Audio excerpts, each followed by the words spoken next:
Here with DC native, my friend, ESPN's The Undefeated's Clinton Yates. What's up, Craig? How are you? I am good, my friend. I am good. I think it is hard to be not good on a day like this. Yeah. That said, you are a lifelong DC sports fan. Your level of nerves, 1 to 10, is? It's probably about a 7, only because they're up 3-1. I like the idea of the clincher being on the road. I prefer it. I think it gives them a cushion psychologically to do something well. And I also feel like this moment for everybody here that everybody can experience is doper than just the people who get to go to the game. You know what I'm saying? Everybody can be a part of this. Everybody can come down here, not just season ticket holders.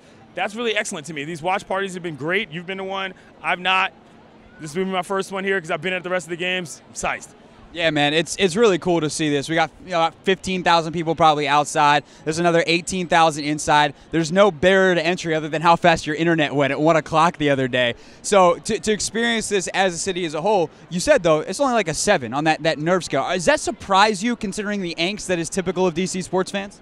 It does surprise me a little bit, but I also know that what I've heard from this Capitals team and what I've seen from this Capitals team has been something I liked. Like, I don't know if you guys, some of you guys don't pay attention to this, but in media day, before any of the skates happened, Nick Backstrom said straight up, our team is not as good as they have once been.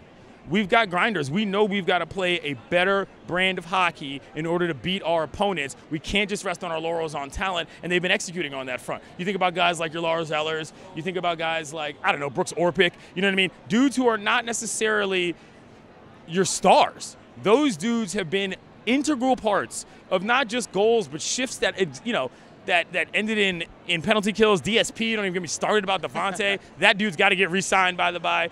They've played in a way that makes me think that they know what the task at hand is, not just they're the most talented team on the ice, and therefore they're probably going to win. Considering that, the expectations that had been lowered because of some of the departures, the way they play, which is so much fun to watch, where does this team, the 2017-18 Washington Capitals, regardless of what happens tonight or whatever other games may hopefully not come, where does that rank in your all-time DC sports favorite teams? It's got to be pretty high, man. I'm not going to lie. I mean, I'm also a grown-up now, so I've been able to do a lot more. I was at every single home game that the Washington football team played the last time that they won the Super Bowl, including the playoffs. That was my introduction to the NFL. So that is always going to hold a place in my heart at RFK in terms of what I care about. I'll even throw a couple of DCU squads in there simply because as a soccer fan, that's something that mattered to me. However, if we think about what I'll call the Fighting Theodores, you know what I'm saying, between the Wizards, the Capitals, and the Mystics who are playing right now, this has got to be at the top. I mean, I don't know what we're talking about. Not just making it to the conference finals, which is something that had not been done, but getting to the Stanley Cup finals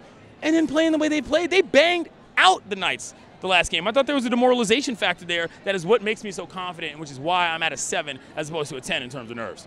Clinton Yates, you can watch him around the horn, a million other places, on the radio. He's everywhere. Superstar, DC's own. T-shirt. Winter Classic, Nats Park. Never at me, okay? It was very important. They were selling $15 hot chocolates at that game. It was ridiculous. But they won. It was tight. And the jersey is official. Clinton Yates, everybody.